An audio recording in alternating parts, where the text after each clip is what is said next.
Breaking End SARS. Edo people seize helicopter.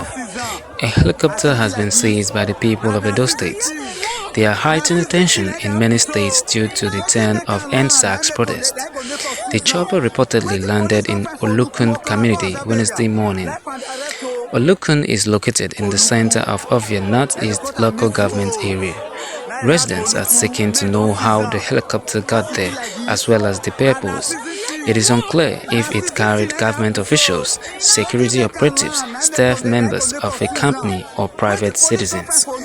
Thank you for listening. Stay tuned by hitting the subscribe button below to get updates.